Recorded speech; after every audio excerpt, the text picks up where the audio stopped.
भारत ने अब तक क्रिप्टो क्यों नहीं अपनाई? भारत आफ्टर ऑल क्यों नहीं अपना लेता क्रिप्टो? जब हमारा पड़ोसी देश अपना रहा है, दुनिया भर के कई देश उसमें ट्रेड को मान्यता दे रहे हैं, अमेरिका उसे बहुत तेजी से लेकर चल रहा है। अगर सरकार देश के अंदर ही रेगुलेट करने का कानून बनाए, तो उससे देश को लाभ होगा लगभग 15,000 करोड़ का, 12 से 17,000 करोड़ के बीच का सरकार को हर साल टैक्स में लाभ हो सकता है। राघव चड्ढा जी ने इस बात को रखा। हमारे देश में क्रिप्टो को लेकर जो वर्तमान स्टेटस है ना, वो यही है कि ये लीगल टेंडर नहीं है। अब ये लीगल टेंडर क्या होता है? देखो, इसको थोड़ा-सा शब्द में समझिएगा।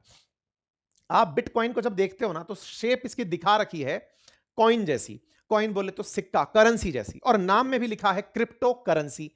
तो जब शब्द के साथ करेंसी जुड़ा हुआ है, करेंसी का मतलब है कि वो जो चीज दे करके कोई और वस्तु, मतलब जिसको दे करके कोई वस्तु खरीदी जा सके। करेंसी का सीधा सा सेंस ये है, उसकी वजह से वस्तुओं का अथवा सेवाओं का आदान प्रदान किया जा सके, उसे आप करेंसी में नॉमिनेट करते हैं। तो हमारे देश में करेंसी रुपया है।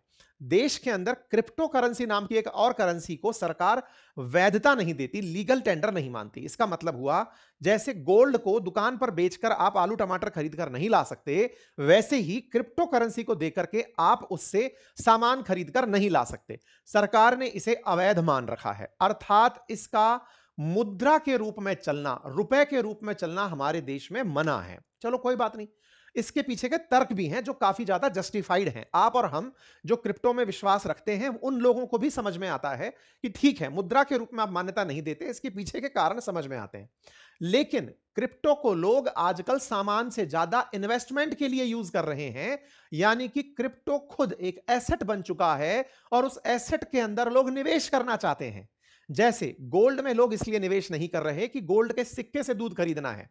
उन्हें इसलिए निवेश करना है कि गोल्ड आज इतने रुपए का है, कल को इसका भाव इतने गति से बढ़ेगा तो ये इतने का हो जाएगा। यानी कि जिसके अंदर निवेश किया जा सके, जिसकी वैल्यू खुद की बढ़ रही है, हम उसे अपने देश में एसेट के रूप में यूज कर रहे हैं। हमारी सरकारें जहां पर बहुत ज्यादा कंफ्यूज कर रही हैं लोगों को, वो ये है कि वो लीगल नहीं है शब्द जब बोलते हैं तो ये बोलना भूल जाते हैं कि ये लीगल टेंडर नहीं है।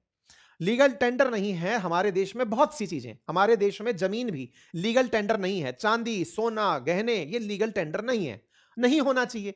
आरबीआई जो केंद्रीय बैंक है, वो रुपया छापती है, जिसको सरकार रेगुलेट करती है। हालांकि बोलती है कि नहीं करते, लेकिन हां, उसको पूरी तरह से ध्यान देती है। उस करेंसी को लीगल टेंडर बनाकर चलिए। क्रिप्टो करेंसी के साथ हमारे देश में दिक्कत यह हो गई कि जो शब्द के पीछे करेंसी जुड़ गया, इससे सरकार को लगा कि जनता थोड़े दिन में मांग करने लगेगी कि आप हमें इसे रुपए के बराबर मान्यता दे दो। रुपए की तरह अगर आप इसे मान्यता देने निकले, तो जब क्रिप्टो के भाव धड़ाम से ऊपर नीचे होते हैं, तो सरकारें तो हिल जाएंगी। फॉर एन एग्जांपल, अभी कुछ दिनों के भीतर ही क्रिप्टो, जहां लगभग $1.25 बिटकॉइन चला गया था, वो अभी $60,000 बिटकॉइन आ गया। अगर इतना तेजी से बाजार में बिटकॉइन का भाव गिरता और सरकार इसमें पहले से ही खुद भागीदार अगर बन जाती, तो सरकार को सोचो कितना नुकसान होता और आम जनता सरकार से राहत के नाम पर पैकेज और मांग लेती। सरकार इसलिए अपने आप को बचाकर चलती है, बचे, कोई दिक्कत नहीं।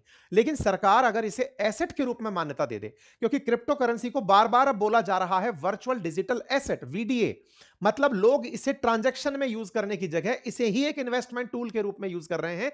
इसकी खरीद को ही एक टूल मान रहे हैं, इसको करेंसी के रूप में यूज ना करके इसे निवेश के लिए यूज करने की बातें कर रहे हैं कि हम इसे गोल्ड की तरह खरीद के रखना चाहते हैं, क्योंकि बिटकॉइन सीमित संख्या में दुनिया में उपलब्ध होंगे, इसलिए लोग इसकी खरीद फरोख्त में बिजी हैं।